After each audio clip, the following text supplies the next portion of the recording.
city. Sports in the city. Sports in the city. You already know we keeping it gritty with that sports in the city.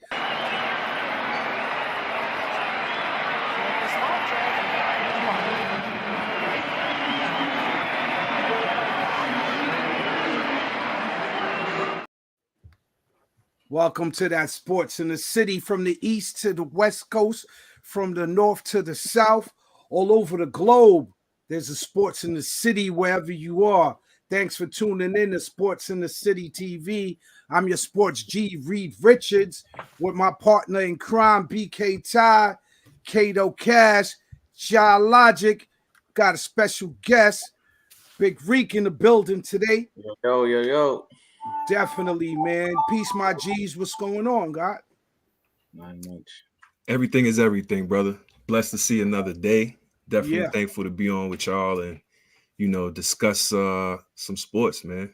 Shouts out to all the fans all across the globe, every arena, every rink, every field, every court. Salute. Yep.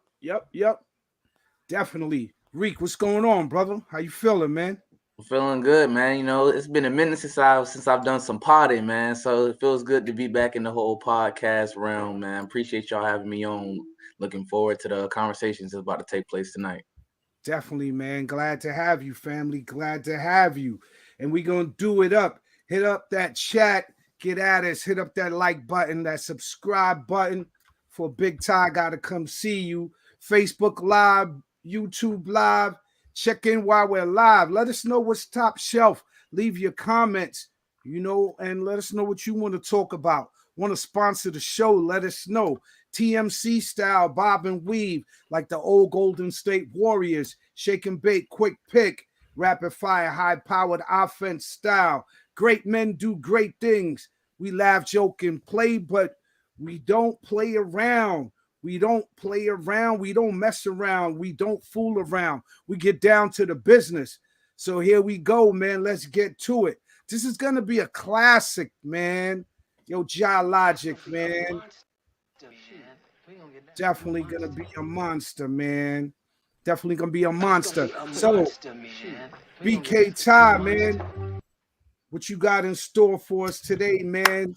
Man, we got a lot to cover tonight, man.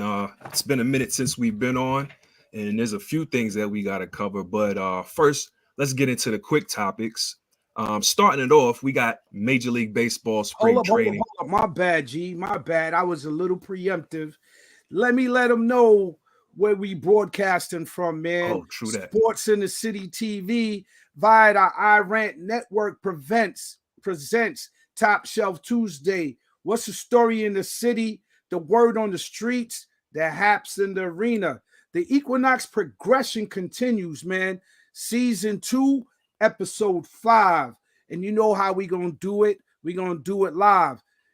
NBA, man, it's the next progression of the whole Equinox. As the season changes, the sports is gonna change. So now we got NBA in full effect. You got March Madness right upon us, and you got spring training, the hot stove. So you got a lot of things going on, Ty. I'm sure. Definitely pass it on to you. Let's get to it. Strictly top shelf off the top of the pile. Hit that quick news. For sure. The first thing we want to get into, Major League spring training has begun this week. Pitchers and catchers reported last week, February 13th, with the rest of the teams filtering in by the 18th to their respective Cactus or Grapefruit League teams. Opening day scheduled for Thursday, March 28th. You guys looking forward to the MLB season?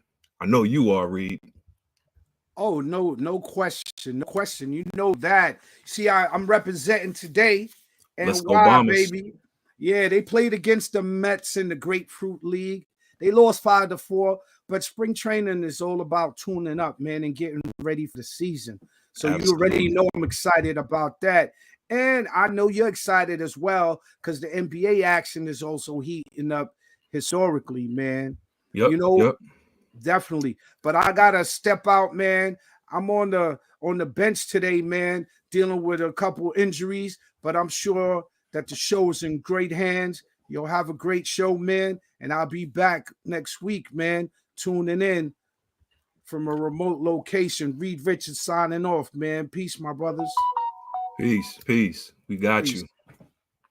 That's right. So the number 2 topic we want to get into tonight, real quick, the Broncos have Hold on. You Yankees fans always trying to conglomerate, and y'all trying to hog the stage. I'm sorry. Go ahead, brother. Go ahead. Shout out to the Braves, man. We 6-5 in the preseason, man. You know we coming for. We hype up preseason records now.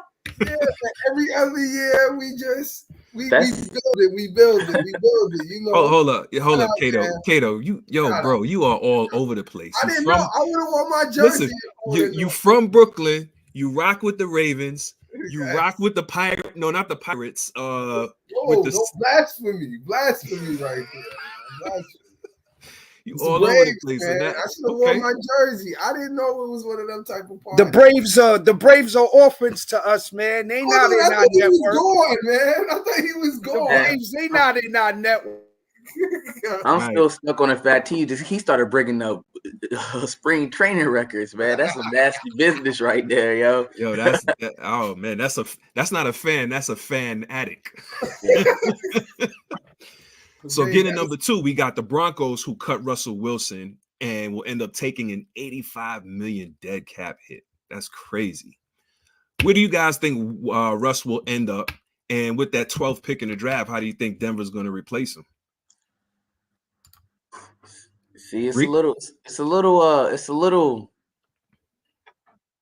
I don't really know how to go about it, honestly. Like with Russ, it's like there's a lot of teams that are like kind of in the ready now that are like a quarterback away type of deal. You know what I'm saying?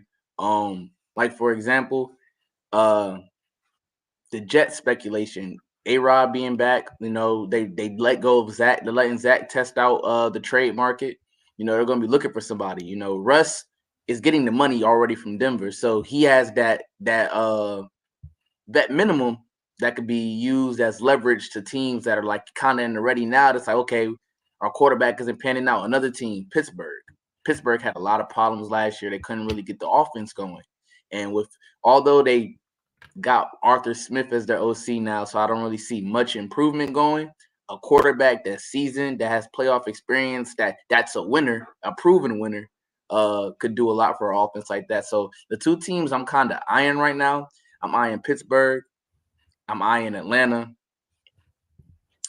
and I'm gonna go on the limb. I gotta tie us into this one just due to the fact of we're looking for a quarterback, and either we're gonna draft one or we're gonna sign one in the free agency. With that vet minimum, that's kind of the thing that Joe Schoen is looking for, because Joe Schoen is a big finance guy. He's real tight on the money in the cap. So if that vet minimum becomes a possibility with Russ Wilson as the New York Giants GM, and you're having problems at quarterback and you have all this talent around you, that may be the option that you may want to go to. It's a great point you make, man. Cato and I had a discussion earlier where I ain't even gonna front, we was fighting over Russell Wilson. But who knows? But that's a great point that you make. And to Cato's point earlier, definitely I see Russell with a team that has a chance to compete, that has a chance to go deep in the playoffs. I think he wants to set himself up for another deep postseason run. So we shall see what happens on that front.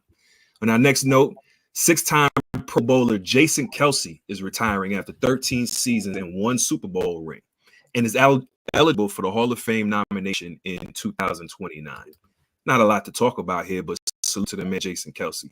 What do you got to say, Kato?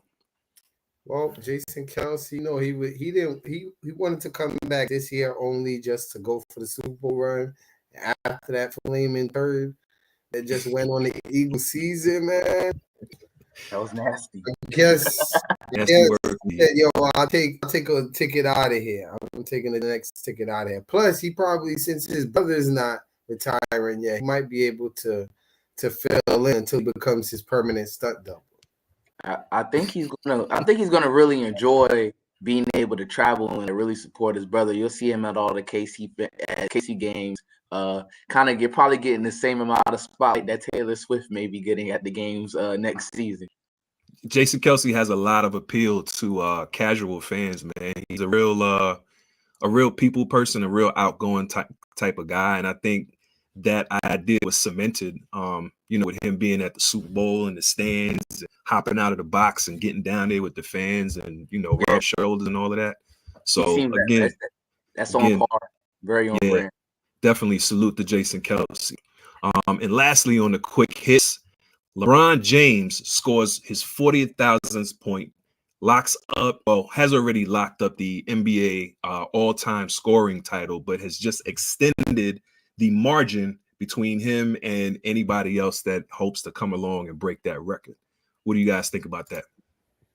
I think that Luka, would have to average like 35 for like 17 straight seasons. Ain't nobody really close to it. It's gonna be like when Kareem. We shouldn't be celebrating this because this is LeBron James. His whole career has been a celebration, running through it. I know one of the few players that actually lived up to his billing in my lifetime from his first game against Sacramento. True Remember indeed. the commercial with the freeze? True indeed. To who we see today, 4 championships. 4 championships, 6 trips to the finals. With that, I got a question real fast. Yeah. What record gets broke first? His career points or the single game points by Wilt? Because they both seem very untouchable right now. You know something? With the way the NBA is being played this season, man, where season after season, they keep tinkering with the rules and how the game's played to try and increase scoring, which is so ironic that Adam Silver had a problem with the score of the All-Star game, which is something we'll get into later. But I definitely think that the single scoring, you know what? With the way the game is being played now, that single game point total is definitely not out of reach. But to Cato's point, man, first of all, guys don't even come out of high school anymore. So that's one strike against anybody coming in and breaking that record, because LeBron started when he was 18. I don't think any other player in NBA history, again, will have that benefit of being able to start that young. So I definitely see that that point, that all-time scoring leader, the most points in NBA history. I definitely think that's the more untouchable record. But I think they're both capable of being broken. I think Jokic's record of triple doubles against every team is going to be probably an easier record to beat than that one. Doesn't LeBron have that also? Nah, not against every team. Not against every team. They called it out. Jokic. Okay. Doesn't have that? I don't think so. Against every team, nah. I thought there were 3 people. I think it was, if I'm not mistaken, I think it was Westbrook, Bron, and Jokic. I could be mistaken. Hey, if anybody's listening, hit us up in the comments and let us know. For sure. And moving right along, let's get to the standings. Cato, you want to take that away, brother?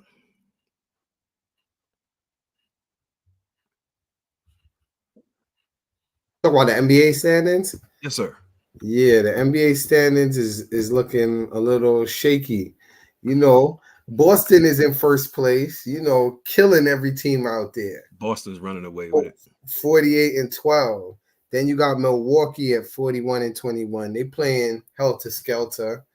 You got Cleveland that jumped into third place and looking like they holding it down at 39-21. Then you got the Knicks, the hometown Knicks, 36-25. Still with the mash unit going out there. But they holding it tight right there because they only 3.5 games behind Cleveland. Then you got Philadelphia. They've been losing a lot lately. They're 35-25 in the 5 seed.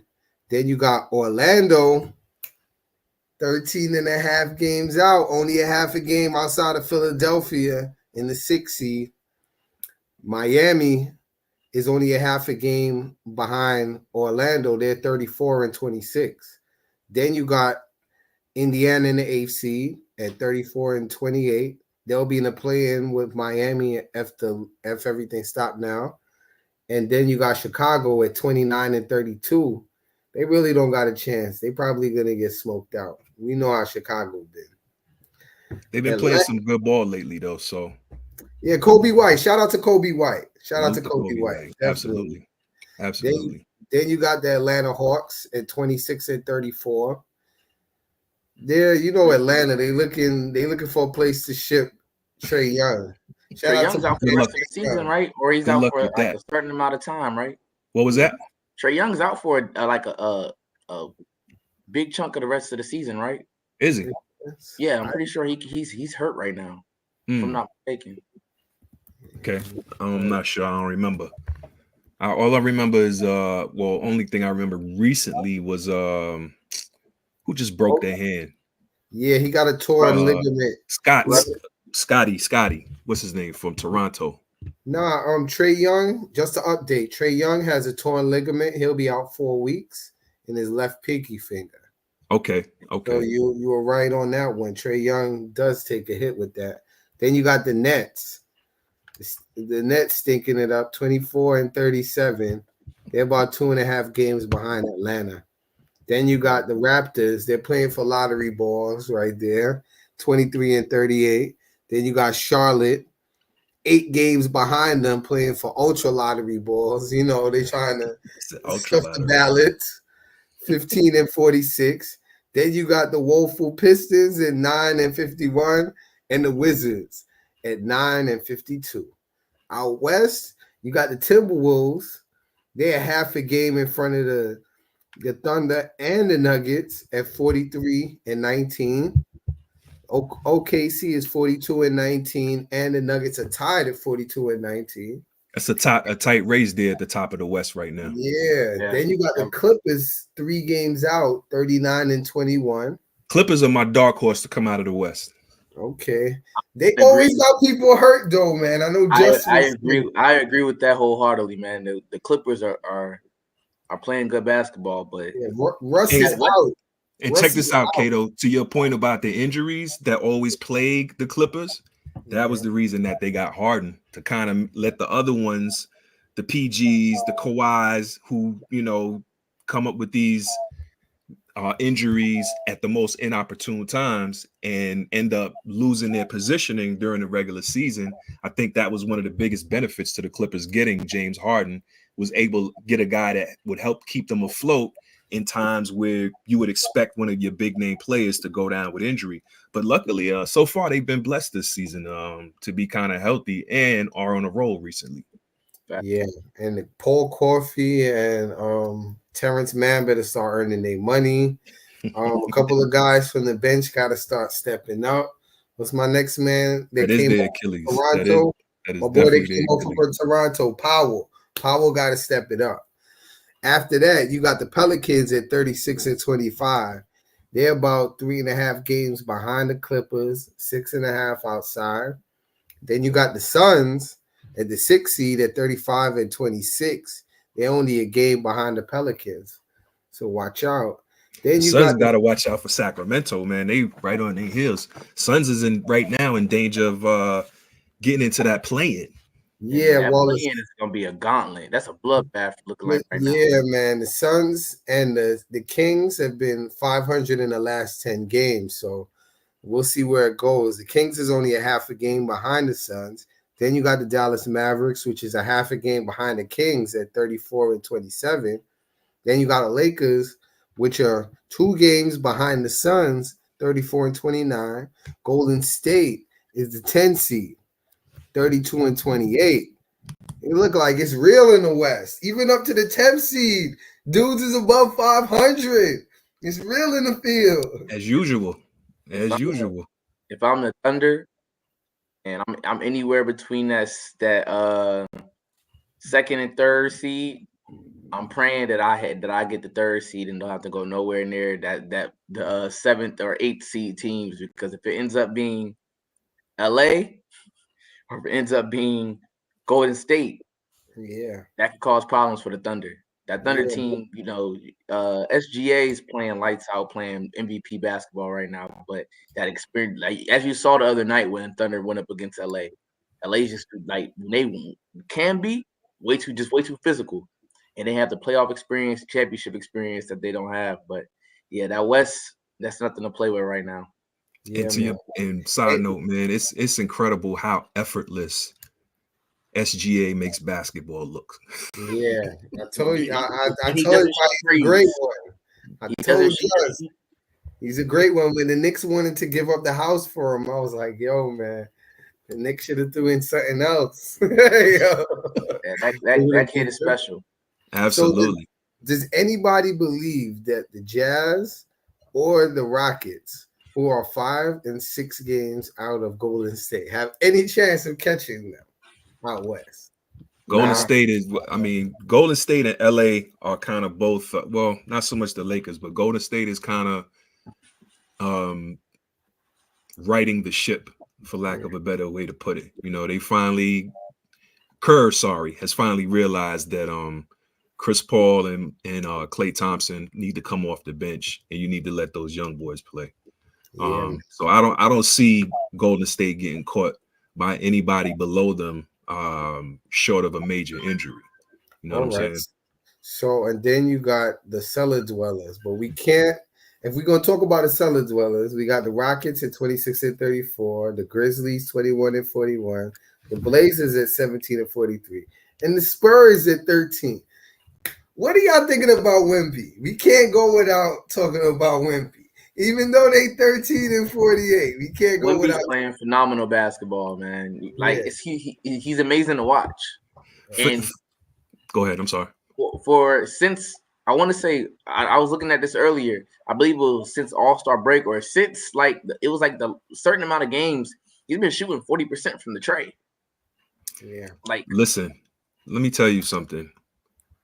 Victor Wembanyama in 3 years, not even 4 years, 3 years from now is going to be somebody that nobody wants to see. I seen a move that he did the other night where he put the ball he dribbled and put the ball behind his back and went to the hole and yammed it on Brook Lopez, man. And I'm like, yo, this dude. The thing is, the Spurs, there's no slow rebuild with San Antonio. They need to act now. Nah. They're doing exactly what they need to do.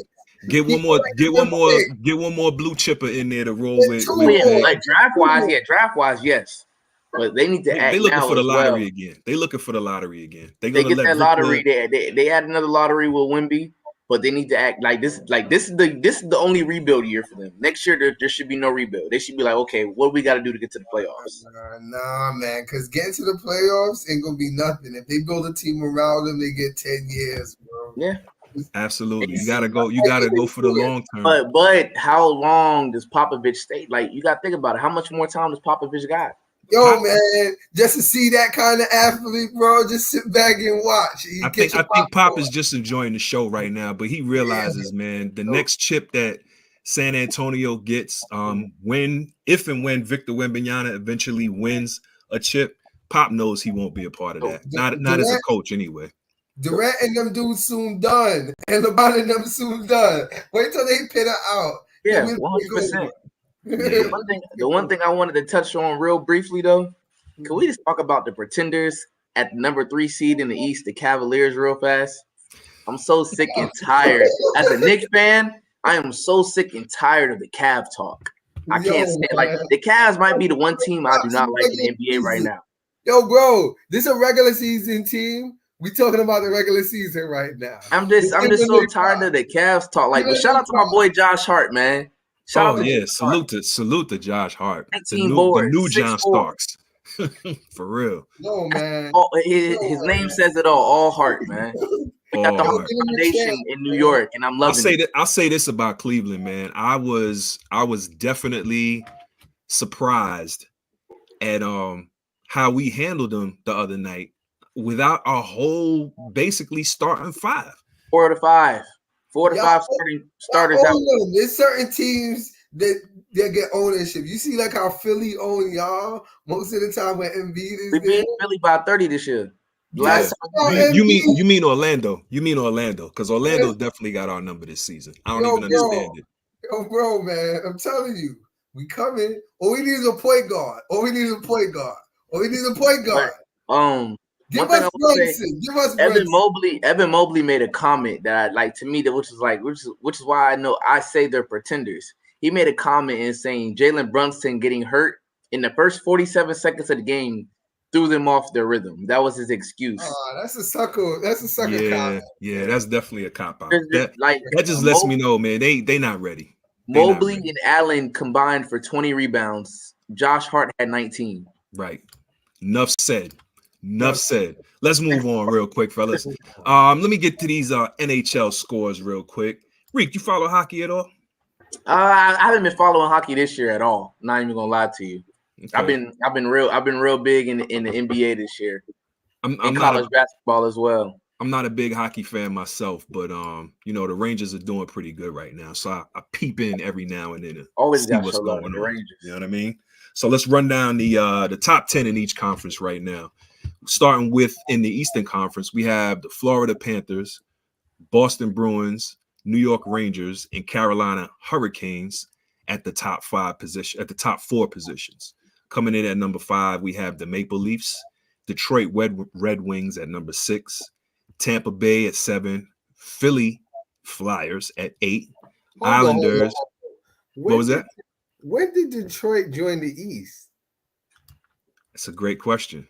Yo, when did Detroit? I think it's because the Seattle Kraken just became they just had the expansion, I believe. So they had to the relocation with the Kraken. The Kraken is like a team that's been around for the past 2-3 years. Oh, I want to say. I ain't even know when they moved over. I'm like, what? That's right. And then they just had Vegas come into the league too. So I definitely so a little realignment was probably called for. Absolutely. For sure. Islanders at 9 and the Capitals rounding out the top 10 in the Eastern Conference. Yeah, hold 10. On. The Islanders fired. No, what was it? Not the Islanders. Devils recently fired their coach. Yeah. Just to let you know. Yep. So my boy, man, you did your work. You know how in hockey is the only league. I think it's the highest turnover of any league with coaches. You get fired mid-season. You get fired during losing streak. Hell, man, if some crazy thing happened on a plane or some leaked email or something, you gone, bro. It's a wrap. They don't play no games with them hockey coaches. So I hope they get guaranteed money, just like all the other coaches. They probably do because they union usually organized, man. Shout out to the NHL coaches, because y'all be. Yeah, I'm pretty sure, like with all other sports, man, as a coach, if you get fired, you keep that bread. They gotta pay you. Yeah, it gotta be because they get fired a lot quick. They get fired real quick, man. Sure, starting to look like the NFL, man. That's crazy. Mm-hmm. Let's go to the Western Conference in the NHL.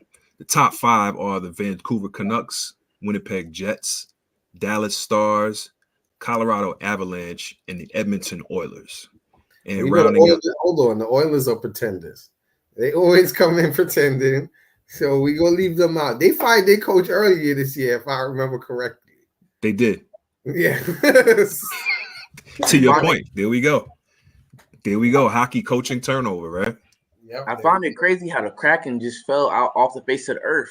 They had a pretty good postseason run last year, and now they're nowhere in the top 10 in the NHL. I haven't been following hockey much, but I remember last year. They were upsetting a lot of teams last year, if I'm not mistaken. So typically, I'm like I said, I haven't been following hockey like that. But typically, when you see a turnaround like that, it's either due to a major injury, or they probably signed some free agents that helped put them over the top, or just made them a little better for a postseason run. There's no telling. Yeah, but hockey's expansion is better than any other sport. You actually get real good players. Yeah, look at Vegas. Look at Vegas. Stay under the hard cap, so you end up with a pick of better players than other leagues. Absolutely. Speaking of Vegas, they come in at number 6. Then we have the Kings, Predators, Blues, and the Calgary Flames rounding out the top 10 in the Western Conference of the NHL. Yeah. Definitely a tight race over there. Real quick, I want to get back to, this week is championship week in the NCAA, with Selection Sunday a mere 2 Sundays away. Yeah, a lot of teams on the bubble. I could talk about that right there, man. A lot of teams on the bubble. Well, we have all the championships this week, and then like I mentioned, we have Selection Sunday coming up. Let me go through the top 10 in men's basketball real quick, and then we'll talk about it. At number 1 in the AP poll, we have Houston, followed by UConn, Purdue, Tennessee, Arizona, Iowa State at number 6. We have the Tar Heels coming in at number 7, followed by Marquette, Duke, always finding a way to hang around in the rankings, and Creighton at number 10. The coaches poll pretty much has the same rankings. They just flip-flop Duke and Marquette. On the coaches poll, Duke came in at 8 and Marquette came in at number 9. So what are your thoughts about March Madness, about the tournaments coming up? Anything? Well, Houston and UConn are the 2 hot teams. Duke and Carolina is right off the tip.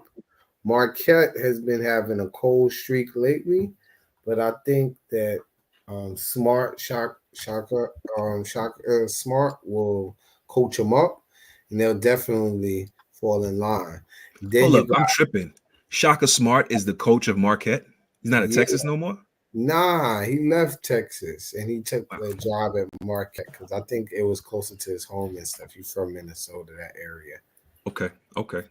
Or Wisconsin, I mean. He's from Wisconsin. Right. Yeah. Right. Yeah. So also you got out west, you got Arizona's making a run. You got in the Midwest, you always got Kansas out there. It's making a run. Then shout out to the Jayhawks. That's my son's team. Yeah, you got some of the blue bloods that's on the bubble. Like Michigan State is on the bubble right now. You got a team, Penny and Memphis. They don't have a strong schedule, and coming from the Conference USA, they not the leaders of their conference, so they got to do good in the conference. Didn't he get suspended or something like that this year? Huh? Didn't Penny Hardaway get suspended or something like that this year? Beginning of the season, I believe he was out. He missed the season. Oh, so he just missed a couple of games at the beginning of the season. You know how the NCAA only be persecuting certain individuals, man. So you can't for dumb stuff too. Yeah, they persecute who they want to, man. For dumb stuff. Yeah, man. And then out in the SEC, you got a lot of teams out in the SEC that's going to be coming out this year. South Carolina's having a good season. Florida's having a good season. You got Auburn having a good season. Tennessee having a good season. And then you got the Wildcats out there. They got a freshman. And the freshman guard has been putting in work on the defense and the offense. I think it's Shepard Jr. He's showing shadows of his pops with just more defense with the shooting. Then you got DJ Wagner on Kentucky also. Another legacy. Yeah, another legacy player. Then you got a team on the bubble like Mississippi State is on the bubble out there in the SEC. They have a strong sense of schedule. Then you got out in the Big Ten. You got a lot of teams that's coming out there from the Big Ten and stuff. Then the Big East has a couple of teams. UConn's out there. Man, I think, matter of fact, UConn's not in the Big East. I think UConn is in Conference USA. You got Marquette and certain teams. It was a shift. Big East. Yeah, with the shift. Providence is on the bubble coming out the Big East. Rutgers, they got to have a strong run. All the local teams, Patino, St. John's, they're out of it. You might have a run from that was my team coming up. I don't follow college basketball too tough, but I was definitely big on the Redmen and the Orangemen back in the late 80s. Yeah, right now we're gonna have to root for LIU, man. We Tar Heel Nation over here, man. I'm saying, man, LIU, Rod Strickland, baby. LIU, That's right, Coach Rod. I forgot. That's right, Coach Strickland. Man. You gotta get him some shine. Maybe St. Francis, maybe in Manhattan College. You might get a Niagara or something like that comes out. Iona, nah. Yeah, the Iona. You never know. Iona might make a run. Iona plays. They play good basketball though. That's a solid program over there in Iona. They contend pretty well in their conference every year. So Seton Hall is pretty much out of it. Holloway don't got them really playing like that. So No, we ain't gonna see much out here. Speaking of in college basketball, man, real quick, you know, always I got to give a shout out to the hometown team. Shout out to Norfolk State. They just clinched the regular season title in the media. Okay. Shout out to Coach Rob Jones. Shout out to the homie. Yeah, What up, shout Rob? out. Salute. I think y'all gotta win the tournament to get a seat in the party. But Yeah, 1,000%. Always. But the way that program just keeps it going, I don't see them not getting in this year. They handle business. You know, every year it's always the one team, North Carolina Central. But the way I've seen them handle the program that Rob has just built since he took over a head honcho over there at Norfolk State every year is phenomenal, man. Yeah. What up, Rob? Salute to Coach Rob Jones. Salute to NSU. You gotta watch out though, and you know, in the smaller conferences, in the conference tournament, things get wild. You gotta play those back-to-back games. Yeah. Tell them they gotta keep Rob runs a tight ship, man. Yeah. So if they lose, it's not gonna be from lack of preparation or concentration. It's just gonna be because there's a better team out there, but we shall see. Mm-hmm. Let's move on to the ladies' top 10. Beginning with the juggernaut that is South Carolina. Coming in at number 2, we have Stanford, followed by Iowa. Shouts out to Caitlin Clark. Coming in at number 4, we have Ohio State, followed by USC, Texas, UCLA at number 7, LSU, UConn, and NC State rounding out the top 10. And that was the AP poll. And the coaches poll has LSU at number 5, and it has USC at number 8. So they just flip-flopped. So am I the only person that's a little bit more excited for the women's tournament than the men's, just because of you look at South Carolina, you know, the top dogs, they got a lot to prove. They got stumped out last year. They got stumped out last year by Iowa. You know what I mean? So I'm honestly looking forward to watching the women's tournament just slightly more than the men's tournament, because I feel like just the team level, you got Juju Watkins, the freshman, doing her thing at USC, who's in the top 5. Right. You know, I always got to root for hometown. We got AJ James' sister, you know, playing at NC State, straight killing it over and as the guard over there in NC State. So I think the women, and then you got Caitlin Clark coming back for revenge, trying to find her way to another title game to cement her college career. You know, I feel like that's the one thing that would just kind of cement her into probably the best college basketball player to touch a court, men or women. They'll definitely have a better shot this year. I definitely think Iowa's going to get a number 1 seed in their bracket. Y'all got to watch out for the Stanford Cardinals and UCLA. I'm giving y'all the dark horses. UCLA, Stanford, and don't forget about Gino out there at UConn. Oh yeah, you can't never forget about UConn. You got Peyton Buckets out there too. You can't forget about UConn at all. Everybody, they must have forgot. But South Carolina is definitely going to be beating that drum. South Carolina coming ready. LSU is going to come ready also. Hopefully they shouts out to Angel Reese. But I can't go over the women for the men. I'm not going to go with the propaganda that's been going on. You want to know why? You want to know why? Because what the women have this season that the men don't is a bona fide star, man. A stand. Matter of fact, 2, if you put Juju up in there. I mean, honestly, right? 3, you put Angel up in there, and then they have the juggernaut, which is the South Carolina women's team. So it's definitely easier to see that the women's tournament will probably have more compelling stories than the men's tournament this year. Just because the Ignite from the G League took some of the players and stuff. You see, the women don't got to worry about that. There's no G League taking place. There's no Europe where they could go. That's not their problem, though. That ain't their problem. Hold on. In college basketball, the real stars are born in the tournament. Everybody knows that. Absolutely. Right now with the AAU stuff, some of them rankings be shaky. People be getting paid and stuff. Certain players don't play against certain players because of the sneaker syndicates that control the AAU junkets. But The tournament, you're gonna see the players. I've been watching the college ball. It's just not one player taking over like that. But there's a nice group of players coming in next year. You're gonna be surprised by the draft next year and some of them players coming out of college. Trust. We shall see. To be continued. So let's get into some top stories. No, we've been at it for a while, but we recently talked about this young lady, Caitlin Clark, who recently broke the NCAA scoring record in basketball. So shouts out to Caitlin Clark for breaking the NCAA scoring record, men's or women's. Actually, she broke Pistol Pete's record. Hold on. That's blasphemy. Pistol Pete did it with no listen to what I said. NCAA scoring hold on. Okay, go ahead. Pistol Pete did it with no 3-point line. I rest my case. Shouts out to that.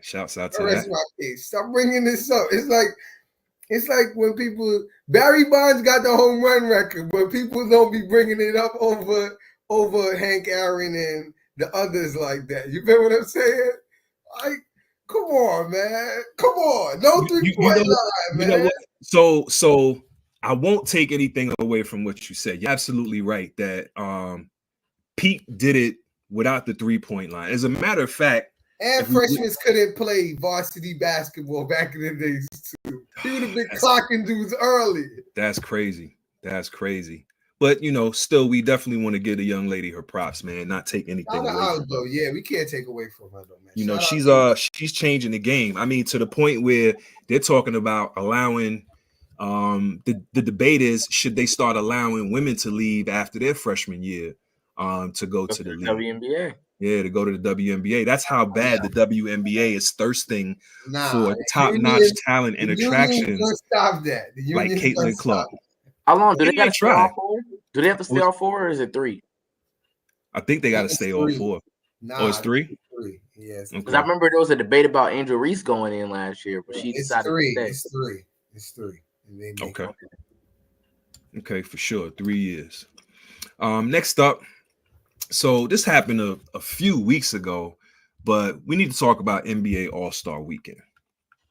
We definitely need to talk about NBA All-Star Weekend. Did you fellas catch the festivities? Nah, I've been skipping it.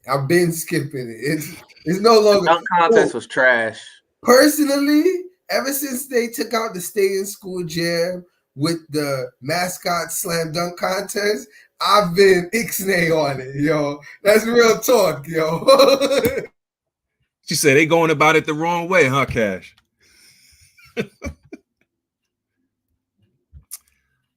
Oh, you on mute, bro. Oh, there you go. Yo, you couldn't give me a ticket down there. The traffic, whatever it is, it's a zoo for no reason. It's a fashion show. Nah, I'm good. I went as a youth to the one at the Garden. That was nice. Oh, you went there. It was 2012.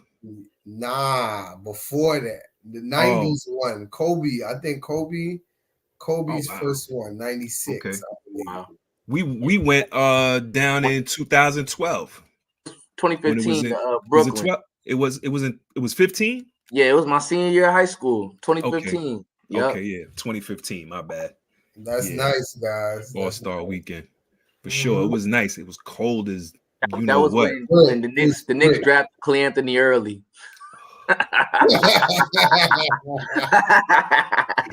Yo, all right. The Knicks never draft good, so come on, man. They don't draft good, so.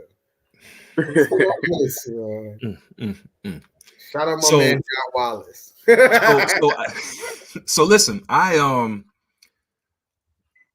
agree with you, Rick. The dunk contest has, I don't know what they've done with it. The NBA All-Star Weekend in itself has just become comedy, for lack of a better way to put it, man. If they would have, if they re-add, I just want to say this: if they re-add the mascot, remember, think about it, the gorilla from the Suns. Remember those dunks, man. Remember the Charlotte Hornet mascot? Yeah, he had the bee costume on. Yeah. Then when he came out with the ball, he just had the bodysuit on. What? Yeah. What? What? They Y'all, didn't do that, man. Did y'all see the comments by like Anthony Edwards in regards to like the All-Star game and just things of that nature about him saying like, this is like a break for them. So, that was kind of like the mentality he took with it. It wasn't the same as like back in the day when you had Kobe and Jordan and them, they was going at each other's necks. I was watching a highlight on Stephon Marbury and Kobe in like one of the classic All-Star games down the stretch. You want to know why that is? I'm gonna tell you why the spirit of competition has all but vanished in the NBA All-Star game, and it has to do with the player empowerment era. Guys have more loyalty to their friends and to their brand than they do to the game of basketball emblem on the front of their jersey. You know what I'm saying? So when they get in the game, it's like, we'll play. But to your point, I'm not here to bust my tail in it. I don't have nothing to prove. I don't have that pride like the 80s and 90s players had, man. They had pride, and it was like, even if it's a pickup game, man, we're going to go and we're going to go hard, and I really think that a lot of the players today, I mean, to your point, but Anthony Edwards said that it's a weekend that they want to chill. I don't know that there's anything that can be done. I was listening to a radio show one morning, and somebody suggested making it like $1 million pot or something like that, or do away with the All-Star game and have a one-on-one competition or a one-on-one tournament. The only thing is, go ahead. I got an idea. 3-on-3 tournament, $1 million. Put them in different. Let's do it outdoors, like Rucker style, bro. Let's be like old school NBA Jam, outdoors. Bring it on Venice Beach, something like that, and have it outdoors on the vibes. Man. Here's my point to that. We have it on the Air Force carrier. Yo, let's do different locations. Here's my question to that. What NBA All-Star is going to be encouraged or incentivized by $1 million? None. Dudes that's making NBA All-Star. I can't think of an NBA All-Star right now. 40, 45. Probably the lowest paid NBA All-Star was Jalen Brunson. Yo, make it tax-free. Because none of them don't get that amount of money. To be, 1,250,000, something like that. I tell you what, though, non-agent touched, non-business manager touched, because they get a lot of cut come out of this. Remember that.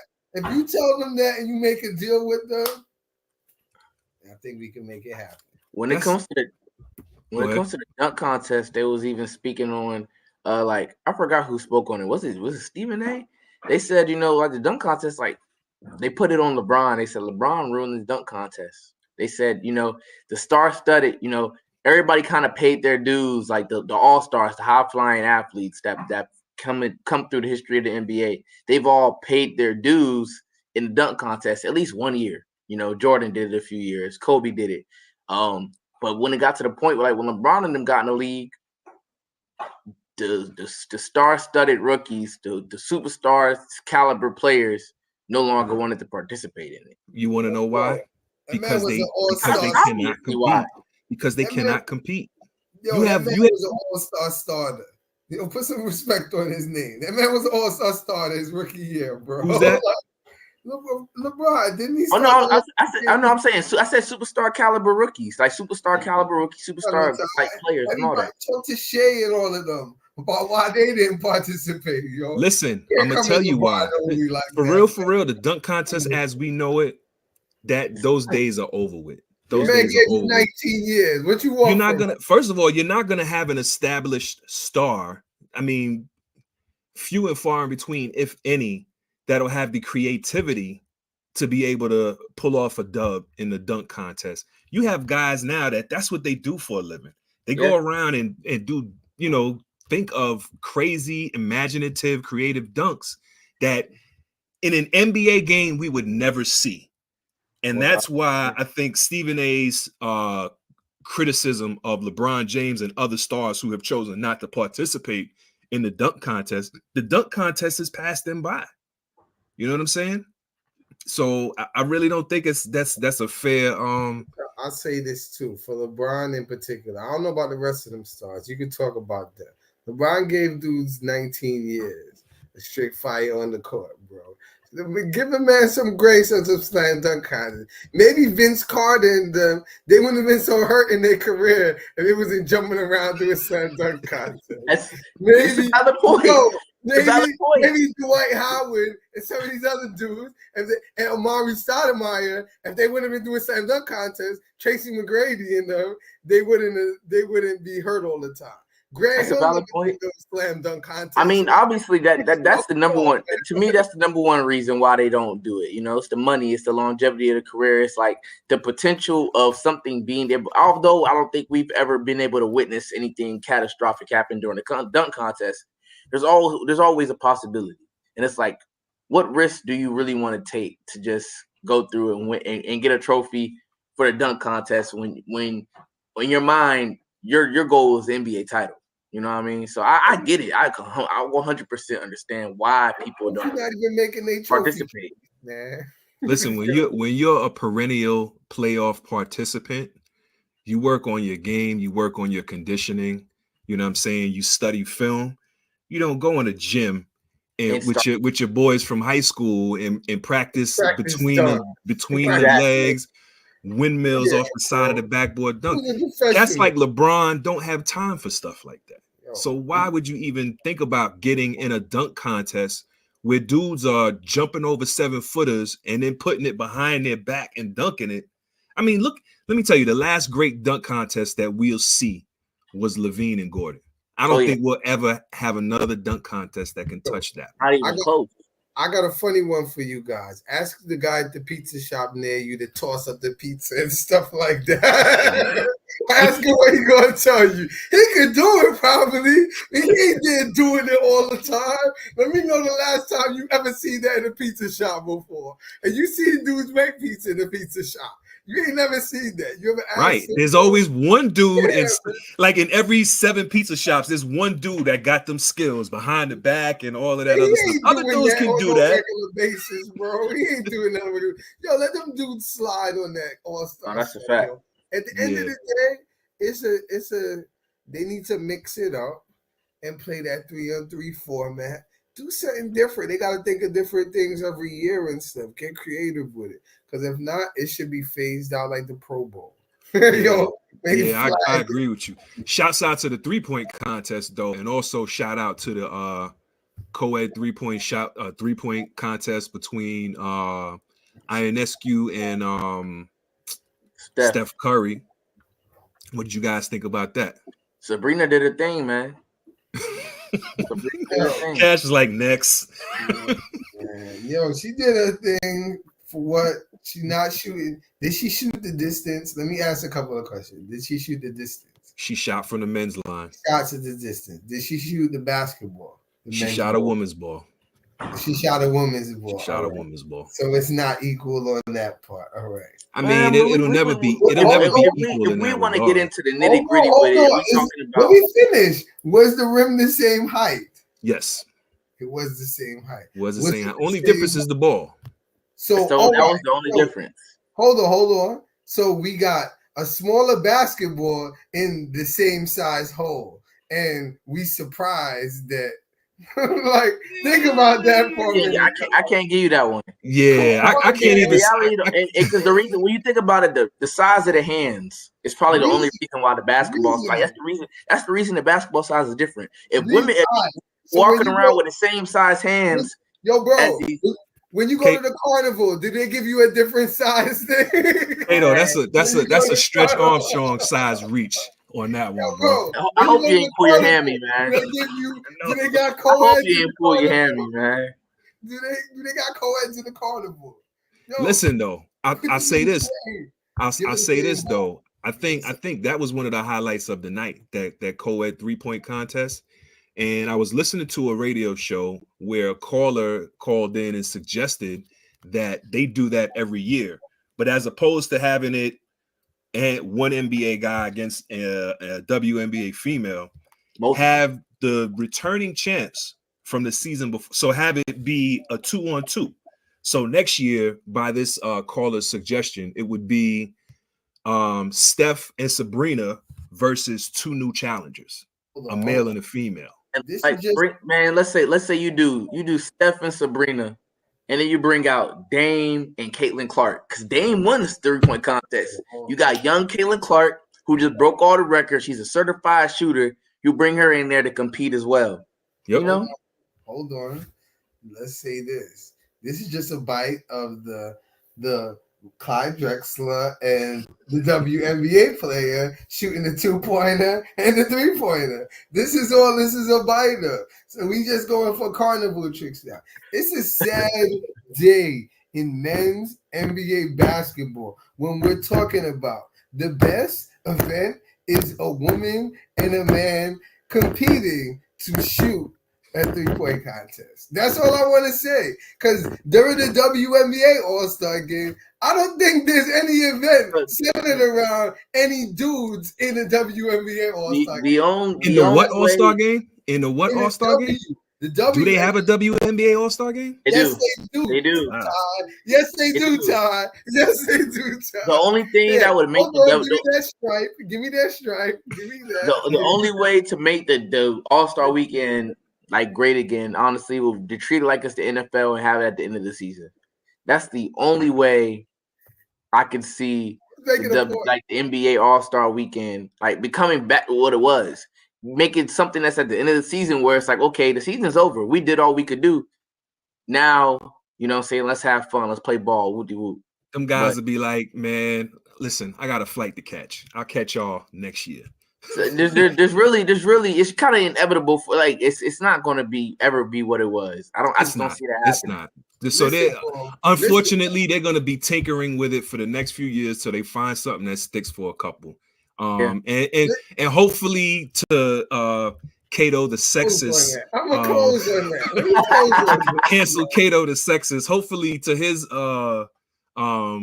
benefit, there won't be any more WNBA players involved in the NBA All-Star weekend. I don't have no problem with it. I don't have no Yo, I'm crying. Hold on. Let me get him out of here. Hold on. Let me say this. Get him out of here. Before somebody try to sniff at this and it's go viral. Because it will. I am not saying that women shouldn't be part of the men's All-Star game. What I'm saying, because what you're saying is hold on. Women's college football is garbage and the WNBA is garbage.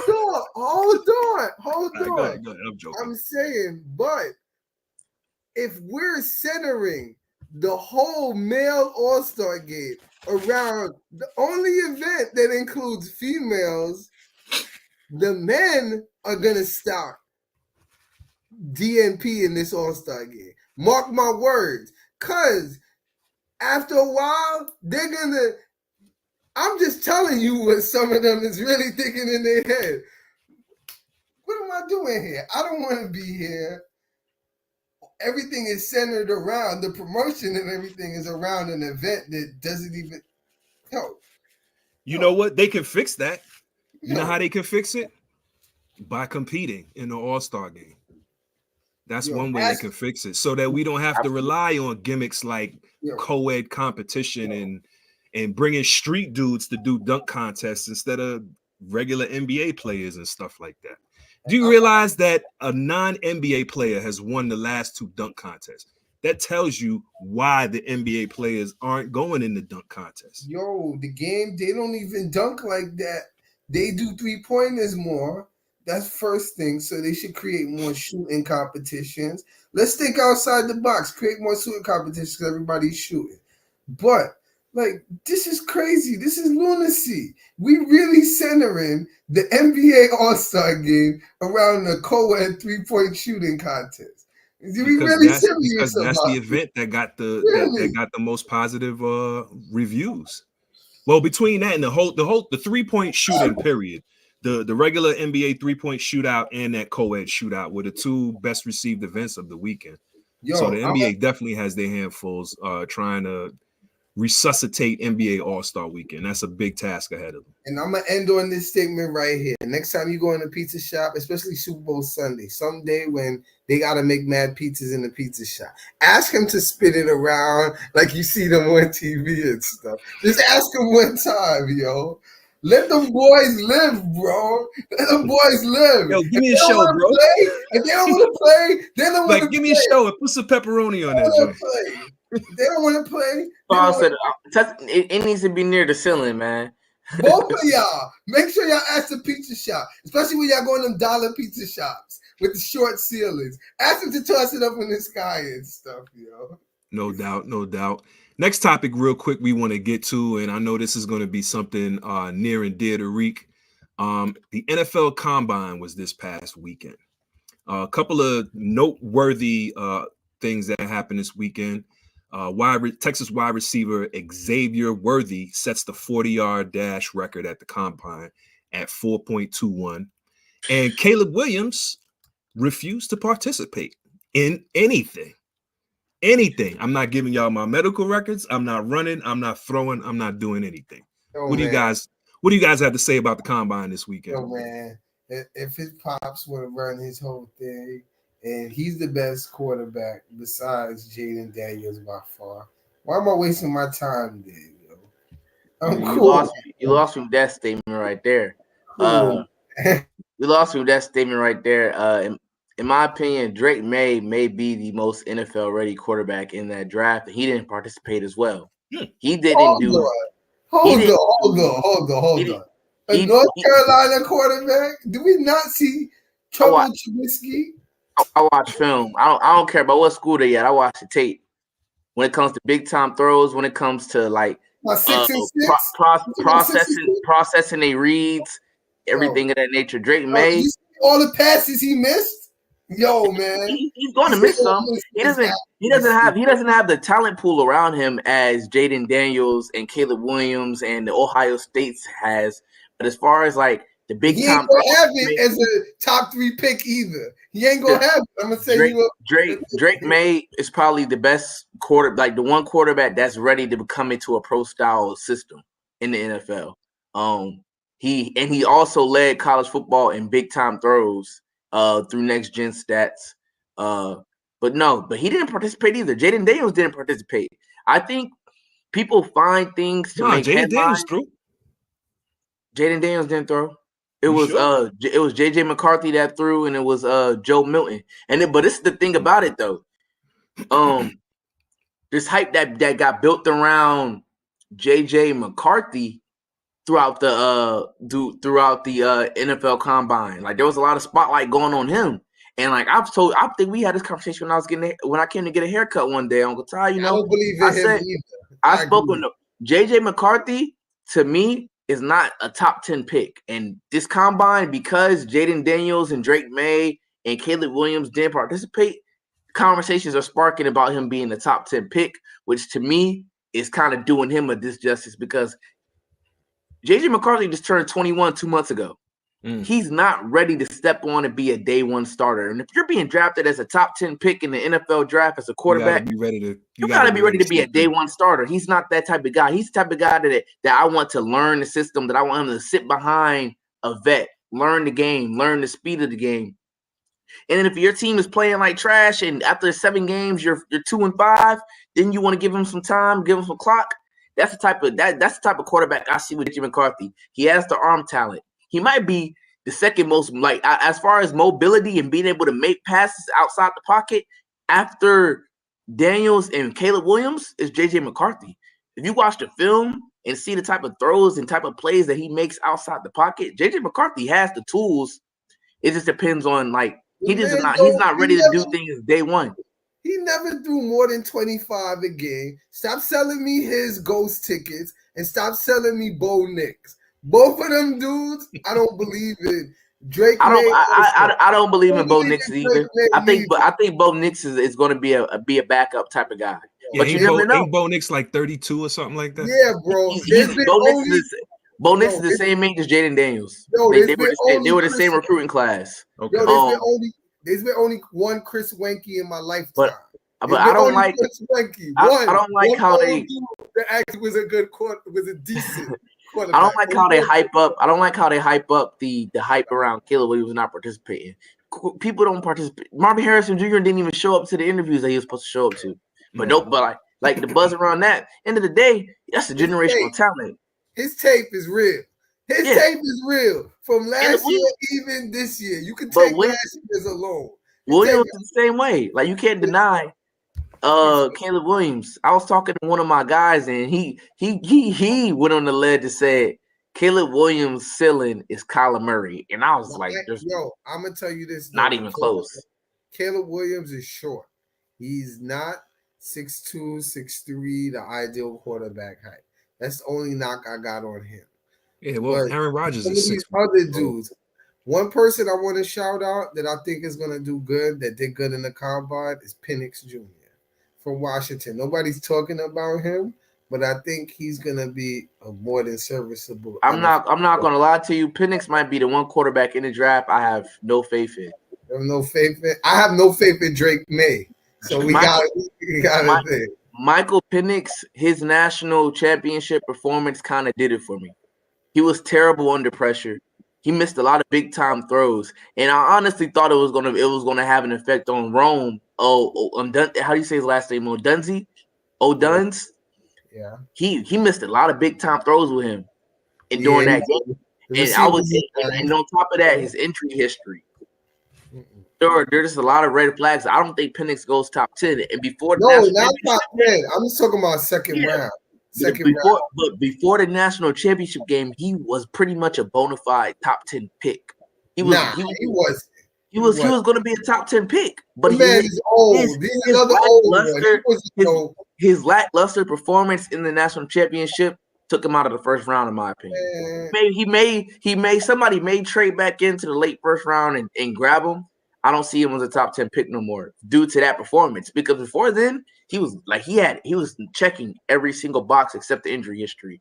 But when it came to that national championship performance and you got to really see him under pressure, and on top of that, he's a left-hand quarterback. And left-hand quarterbacks are always going to be a little bit iffy because the time in a game, the connection with the receivers, it's completely different with the left-hand quarterback versus the right-hand quarterback.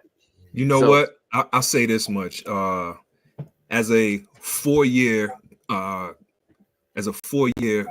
cornerback and 3-year starter, I subscribe to your opinions right now, Reek.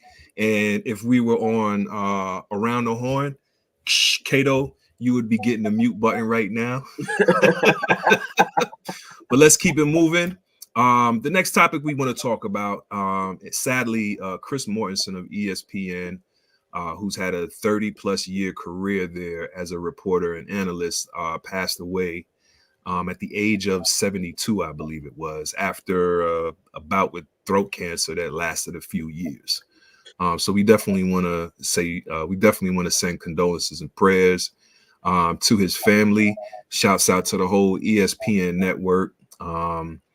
And speaking of ESPN and analysts, who are you guys' favorite sports reporters or analysts right now in any sport? Doesn't have to be football, basketball, doesn't have to be ESPN or Fox. It could be on the radio, not necessarily TV. But who is the one or a couple of analysts that you, when you know they're going to be on, you check for their show because you want to hear what they're talking about? I like the late great George Michael from the Sports Machine. You're taking it back. You're taking it back. Taking it back with George Michaels and play-by-play.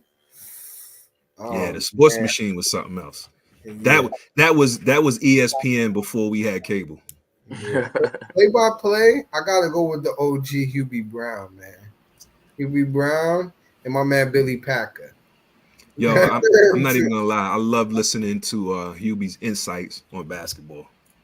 For sure. What about you, Reek? For me, I'm not gonna lie. For me right now, the way he breaks and dissects the game and gives us like the all 32 on ESPN right now, I like Dan Orlovsky. I think Dan Orlovsky really breaks down the game, breaks down the X's and O's really well for the casual sports fans to kind of get more of an insight and understand the game more. And as a student of the game, I appreciate that a lot. And also, the one person I love watching on basketball, which I kind of call him Dan Orlovsky's twin. He's like the twin of Dan Orlovsky in basketball world, JJ Redick, man. I love JJ. JJ comes with the stuff. He backs up his talk. He checks everybody when they're wrong. Like JJ right now, like he's somebody that I want to start seeing more so kind of take the headline and a lot of the NBA analysts and NBA reporting because he does a really good job with it. He's somebody that I could see being a really good NBA coach one day as well. JJ definitely knows his X's and O's. Shout out to JJ on that. And also shout out to Dan Orlovsky. I agree with you on that. Dan Orlovsky has to be probably one of the most insightful and technical analysts in any sport right now. Yo, can I chime in, man? Can I chime in? Who's that? Can I chime in? Go ahead, brother. Sports in the City Pass. Go ahead. Yeah, man. Ghost of Sports Pass. Right. Talking about that, man. You talking about great broadcasters, man. R.I.P. Chris Mortensen, but you always got to go back to Chris Berman from back in the days. Shouts out to Boomer. John Madden, the late great John Madden. He used to break down and dissect the game like no other. They created the whole game after him, man. He used to be right there. He was the first one with the X's and O's. Live while the game was turkey. Absolutely. Yeah, man. Turkey Day, but you know, that was just turducken. Acting it up, man. But as far as the X's and O's, I used to sit down and listen to John Madden, and yeah, that CBS team was a killer back then, bro. They was top notch, top shelf, you know. And you got the late great Howard Cosell. He's like the granddaddy of them all, you know. You got Dick Vitale, you know, and Al McGuire used to do the college games. I don't. Dick Vitale the past 10 years has been falling off. Dick is getting old. How old is Dickie V now, bro? I'm saying, man, just like Chris Berman, you gotta let go of the wheel, bro. You gotta let go of the wheel a little bit, yo. Didn't he have his own bout with cancer? Get a man a break, bro. I'll tell you what, the one thing I used to look forward to is Chris Berman when he's doing the recap of the games, and you got the theme music. When you're talking college football, you got Keith Jackson. My man George Michaels, yo. Keith Jackson. I know. I heard you with George Michaels. Yeah, you can't forget about Stuart Scott. Booyah. Keith Jackson with the college football games. He did those college football games on the Saturday like no other. Oh, Billy Packer. College basketball was better than them. The college football. What you got, your man Vern Lundquist? One more person that I forgot all about that is really, really becoming one of my favorite people to watch on ESPN. Pat McAfee, man. I gotta give it up. I gotta give it up to Pat, man. I kind of annoying though. I wasn't feeling him at first, self-promoting, but I gotta give it up to him, man. He has a pretty good show. He definitely has a pretty good show. I could watch the show for like 5-10 minutes. Then after that, it's too 5 noisy. minutes, I'm good. It's too annoying. It's too noisy. Noisy, annoying. And they added him to College Game Day. If they brought it down maybe a notch, I could listen to a half hour. His personality falling off. Shout out to Dustin Howard and shout out to Reggie Miller. The two brothers in the booth, they kind of took over for the Gumbo brothers. Big in respect to the booth, yo. His personality in College Game Day, though, I think it suits College Game Day. You know, when you talk about the wild and rowdiness of college, you know, college football. The tailgating and everything, like he fits that theme. He doesn't appeal to everybody. Like for a college kid on that hoorah shit, yeah, you right, but not for no grown man. Like, come on, Relax a little bit, bro. We chilling at the bar. We ain't There's here. an audience for everybody. I mean, he has his opinion. You guys are shouting out dudes that don't even broadcast no more. So I wish your man Jimmy But Pat Kimmel was McAfee, that's around. what we doing I now. wish your man talking Jimmy about Kimmel was all-time around, legend. yo. I don't think He Pat would have been roasting him right now. qualifies in that He would have category. roasted him, yo. no doubt. But let's keep it pushing, fellas. Let's keep it pushing, man. As we come down to the wire, I want to get into the monsters of the week. So I'm pretty sure we got some.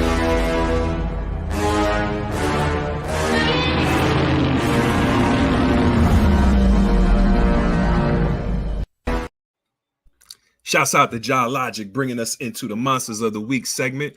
I'm going to start it off with Kato Cash, my guy.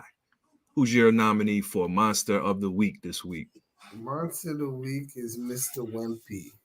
Wemby from the Spurs. Salute. Spurs. This week, the Spurs is on a 3-game winning streak. Something we ain't never seen all season long. And the Spurs are giving him the ball. And he is killing dudes. Every which way. He ate up Chet Holmgren of OKC, who is the second seed and a half a game out from the first seed. What's their record, though? He did a number on a couple of other people the other games after that. He's putting in work right now. They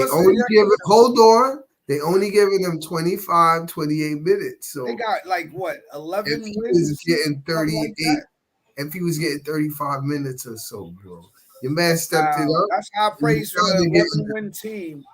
Can I finish? Right, carry on, soldier. They finally getting a view into the future, man. They finally getting a view into the future. For sure. Monster of the week. Reek, who you got? I gotta go with my boy at MSG, man. I gotta go with Josh Hart. Josh Hart is my monster of the week. You know what I'm saying? Josh Hart, 6'4", all heart. Gave you 3 games in a row, 10 rebounds, 18 rebounds, 19. 2 of those games were double-double, and then capped it off with a triple-double in a win over the number 2 seed at the time, Cleveland Cavaliers, who Jalen Brunson, the 4th person of our starting 5, went out within the first minute of the game. And he kind of took over as the general of that game and led the Knicks to the victory. So big shout out to Josh Hart. That's my monster of the week. Salute to Josh Hart. Hey, Ghost of Sports in the City. Who's your monster of the week this week? I was going to give it to Steph and Golden State for their 7-8 consecutive road wins, but they that loss they took to the Celtics, man, put a big shot on that. They got mashed. That was mashed out. That was a mashing. Draymond went on record. What'd you say? 51 points, bro. So Draymond went on record and said they went into the game plan about 15 minutes before the game start, and they decided to let Jaylen Brown shoot the ball.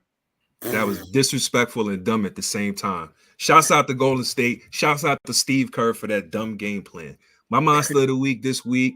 Shouts out to your girl, man. You know, she did it with 3-pointers and all that other stuff, man. But salute to Caitlin Clark, man. She's a star in the game. She has separated herself from the pack. Now. Absolutely, man. You got rappers going to your game, man, and asking for your jersey. That's something else. You know what I'm saying? So keeping it pushing, we're going to talk about the underdogs of the hold on. I got to shout out your guy, though, before we move on. Pardon me, G. Your man LeBron, man, with them overtime comeback wins, man. I don't know if you all touched on that, but yeah, that was definitely monster performances, man. For sure, man. Salute to the king. Mention that he is who we thought he was. Lakers in the playoff, they're gonna have a problem on their hands if they have full strength. Absolutely, completely healthy, man. The Lakers will be far from a pushover. Hold on, guys. Just like the 40,000 points, he is who we thought he was, bro. Well, we ain't gonna get into all that. I'm saying those overtime victories, though, that was thorough. I was like, he was in the zone. The 40,000, like, come on, he's been playing since he was 18. Probably ain't never gonna happen again. You had like Kevin, your man, the Durant. Big ticket.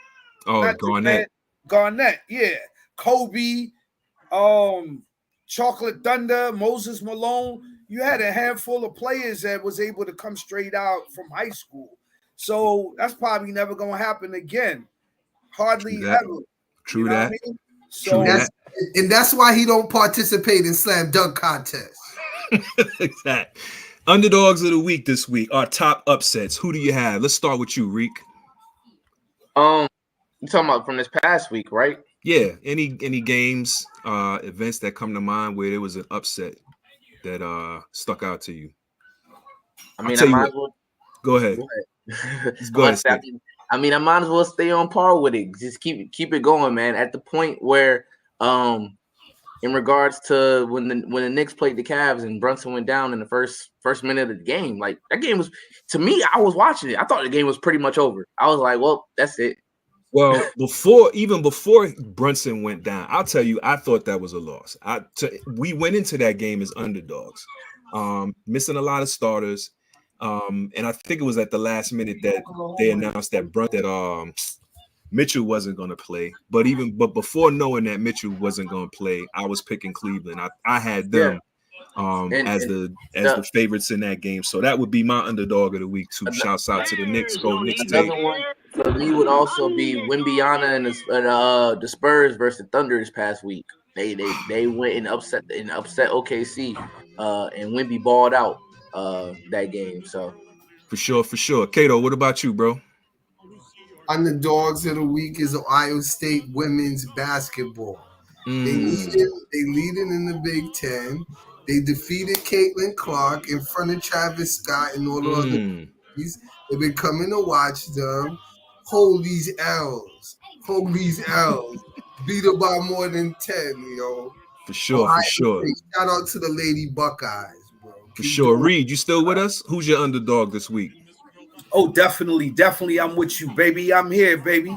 Softball, Oklahoma, the mighty Oklahoma women's softball team, 71 game winning streak got snapped by Louisiana in extra innings. That was a big underdog right there.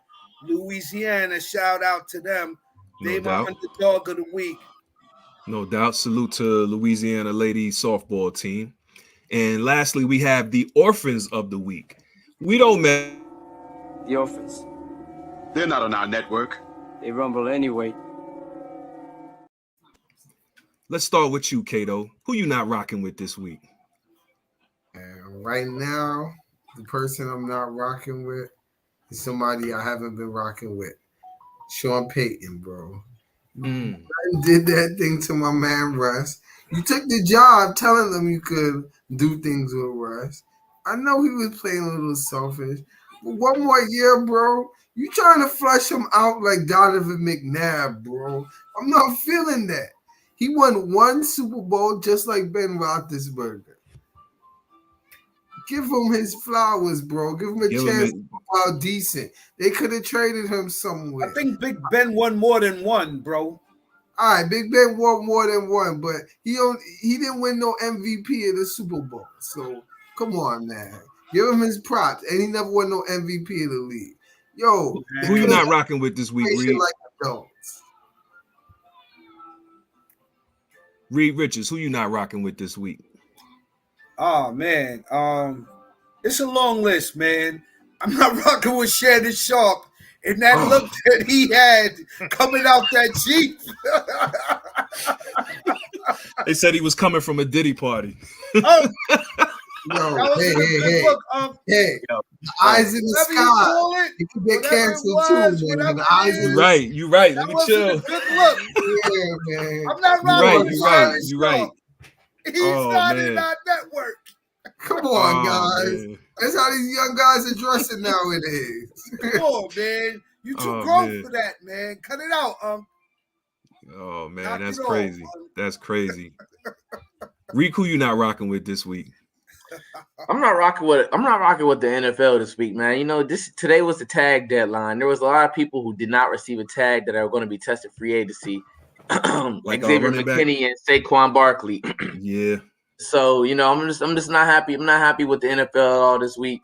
It was a dark day as a Giants fan, seeing that we have two of our top 5 players on our roster, both are tested free agency. One's 24 years old, the other's 27. Just not really feeling it right now.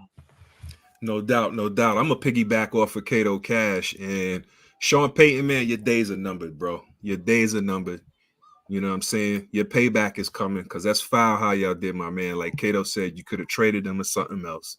Tried to get him to renege out of his contract, or tried to get him to do some dumb stuff and so you could negate his deal, and it didn't work. So you just letting him go, and you have to pay him anyway. Good luck to you guys, Broncos. You deserve everything y'all got coming to you. For real, for real. So we're down to the wire tonight, man. I hope everybody. Saquon, you always welcome here, baby. You always welcome in Baltimore, baby. You always welcome in Baltimore, baby. Logic, mute that brother, please. Put the cross up again, man. Hurting me. You're hurting me. Absolutely. Kato is canceled. But real quick, to finish out the show tonight, we're going to get into the top 5. And my top 5 list tonight is taken from Bleacher Report, and it's the top 5 all-time NCAA men's basketball coaches, with Selection Sunday coming up in 2 weeks and championship week being this week. This is a great topic to get into. So we're going to start off with number 5. We have Dean Smith. Dean Smith was granted the North Carolina head coaching job in, wait a minute, I'm sorry. Bear with me. I'm sorry. Yeah.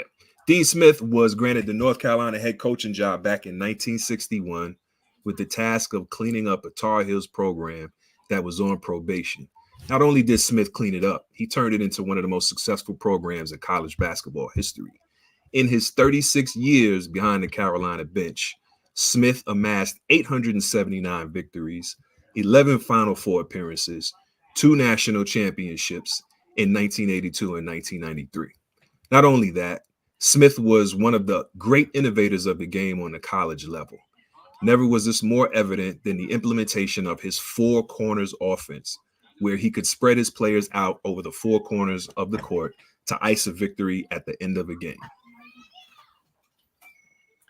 Coming in at number 4, we have Adolph Rupp, former great coach of the Kentucky Wildcats. In his 42 seasons as head coach. Yeah, okay. But in his 42 seasons as head coach in Lexington, Rupp's Kentucky teams made the NCAA tournament 20 times. 6 of those teams made the Final Four, and 4 of those went on to win the national championship. Rupp was a 4-time National Coach of the Year and 7-time SEC Coach of the Year. They go to SEC again. The man who won 876 games and at an incredible 82% rate was inducted into the Basketball Hall of Fame in 1969.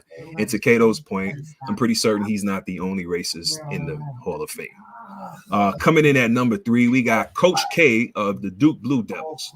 Through his 3+ decades as head coach at Duke, Mike Krzyzewski has gone to 11 Final Fours, won 4 national championships, become basketball's all-time wins leader in Division I with 927 wins, and won 2 Olympic gold medals as head coach of Team USA. Many would argue that Coach K is the greatest living coach alive in American sports right now. Shout out to Coach K. Coming in at number 2, we have the General, Bob Knight. Few coaches in the history of college basketball have been as intimidating, polarizing, and utterly successful as General Bobby Knight.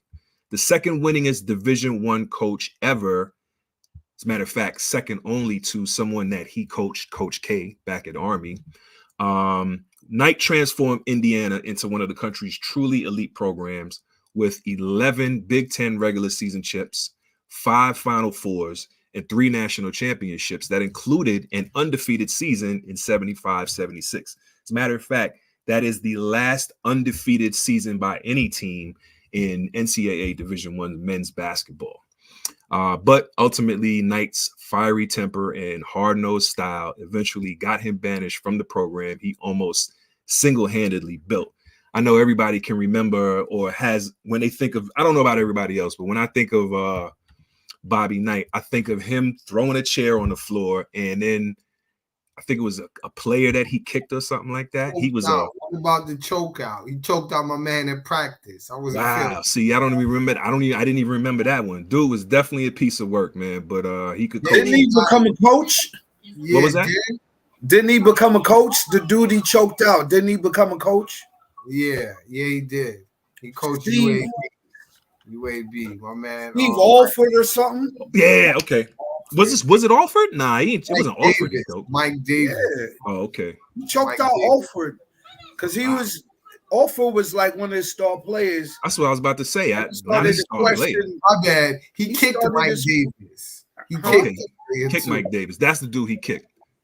But yeah, he was out of bounds though with it. That tarnished his legacy a lot. Plus, That plus among like- other things. he got his son a To job that at point, Texas to that Tech. point. He never That's coached how him. they doing those what states, what state belt is that? Indiana. That's the Midwest. That's like the Midwest. Yeah. What? That ain't in the Bible Belt, is it? Nah. Nah. Oh, they own something else then, but Yeah, for sure. And then rounding out the top 5 coming in at number 1, we Wooden. have the great Coach Wooden of UCLA. In Wooden's 27 years as the Bruins head coach, his teams won an unprecedented 10 national championships, including 7 straight at one point in the late 1960s and early 70s. The next closest coaches in terms of titles won would be Coach K and Adolph Rupp with a meager 4 each. Wooden was a member of the inaugural College Basketball Hall of Fame in 2006, and it was inducted into the Basketball Hall of Fame back in 1961. So that's your top 5 for this week. The top 5 all-time NCAA men's basketball coaches. At 5, we have Dean Smith. At 4, we have Adolph Rupp. At number 3, we have Coach K from Duke. Bobby Knight of Indiana coming in at number 2. And number 1 is John Wooden of UCLA. Let's go with those honorable mentions now. Where we at, Kato? I want to pull out Adolph Rupp, the racist, and pull out Bob Knight, the disrespectful artist.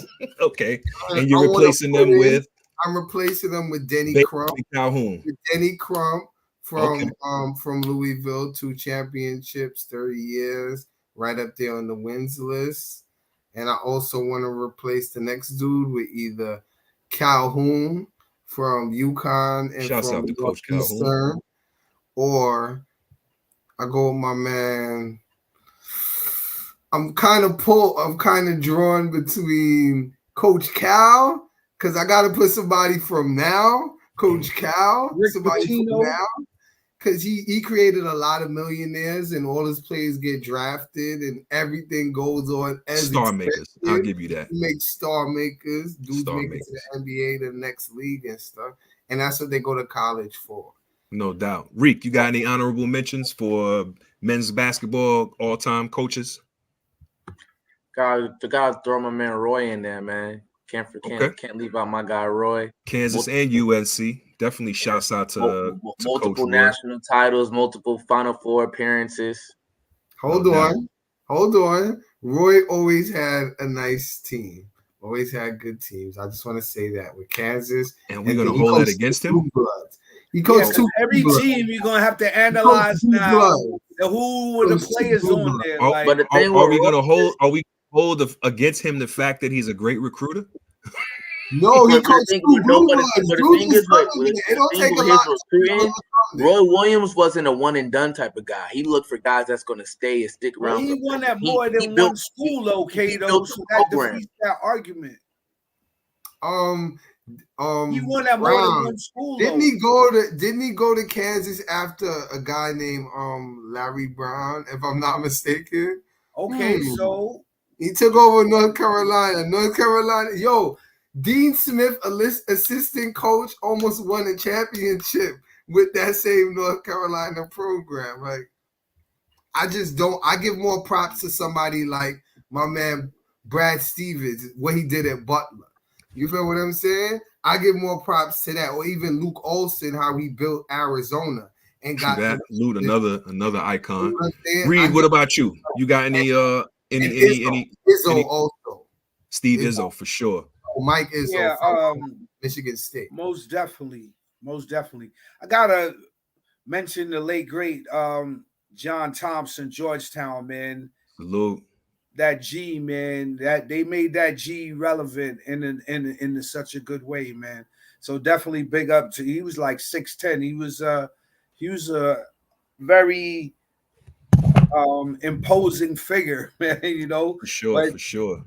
he was a stalwart, man, when it come to black coaches, man, in them college ranks, man. Can I tell And y'all something funny? your other man from Temple, what's his name? Cheney. Yeah, Cheney. When he tried to Oh, go at yeah. John Calipari in Definitely. the post game conference, he said, tried "I'll to go. kill you. I'll kill you. He said, "I kill you." Absolutely. Me and you. That was crazy. That Let's was step crazy. outside. Can I tell you was something like, on a "God side damn, note? coach." For years, I thought Georgetown was a black college, Wow. just because of Thompson and the basketball team. I That's give crazy.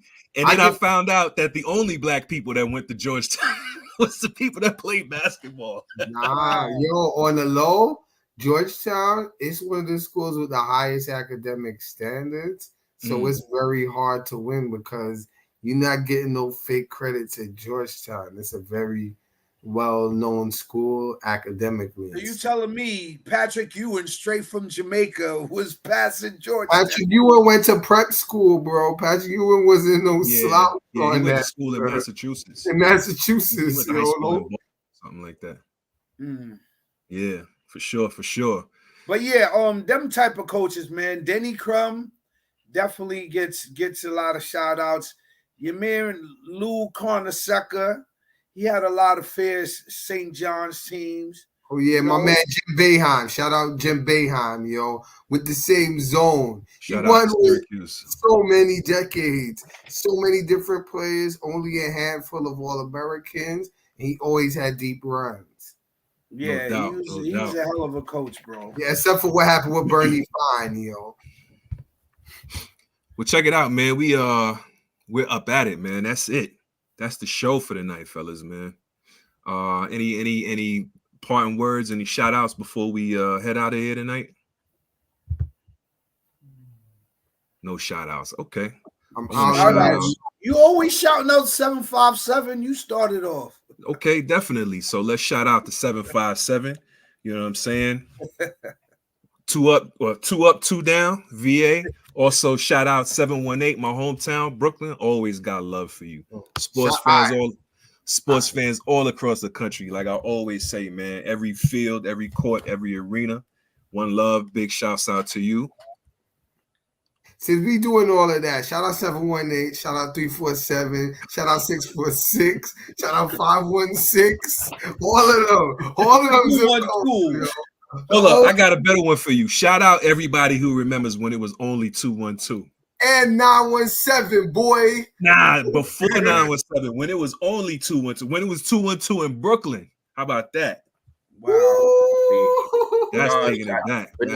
Like you said, man. Shout out to the VA 757. Shout out to my guys on my podcast, man. This brought back a shout lot out of your podcast, nephew. Shout out to Here Y'all Go podcast. Me and my guys, man. We got to get back on this soon because just being back up here, this brings back all the memories that we was doing when we was doing our thing back during the COVID era. So shout out to them. Shout out to y'all for allowing me to come up here today as well, man. It's always nice chopping it up with the OGs, man. So I appreciate y'all bringing me on to talk some sports. Absolutely. If y'all guys haven't figured it out yet, that is absolutely my nephew. Appreciate you coming on, nephew, man. One love. Resemblance, yo. I know you notice the resemblance? Salt and pepper. You notice the features? Salt and pepper. That's why I recognize him. But I should have known about the specs, yo. It's 2020 up in here tonight.